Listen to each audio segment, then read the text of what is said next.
வாசசாம் அவதூத்தம் தூ எஸ்து மாம் உபகல்பயேத்து ஷோடசம் தூ அபராதானாம் கல்பயாமே வரானே. அழுக்கு துணி உடுத்திட்டு என்கிட்ட வராதிங்க.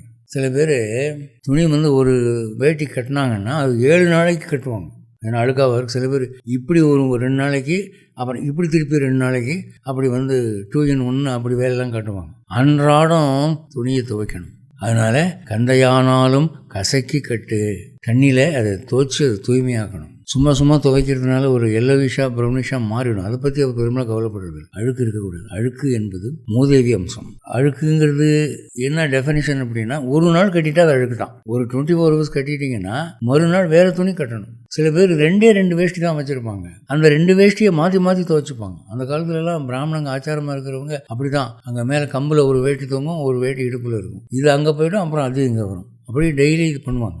இப்போ இந்த மாதிரி பீரோவில் டஜன் சேலை, 100 சேலை, 500 சேலை, 1000 சேலை, இந்த மாதிரி வேட்டி செவிலி கடையா இல்லை வீட்டு அலமாரியாங்கன்னு சந்தேகப்படுற மாதிரி அவங்க அந்த காலத்தில் வச்சுக்கிறது இல்லை.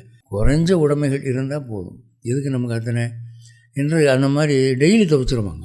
அந்த மாதிரி அழுக்கு இல்லாமல் வச்சுக்கணுன்ற அதான் வாசசாம் அவதூத்தம் தூ எஸ்து மாம் உபகல்பையே ஷோடசம் தூ அபராதானம் கல்பயாமி வரானனே. இதை நான் பெரிய குற்றமாக நினைக்கிறேன்.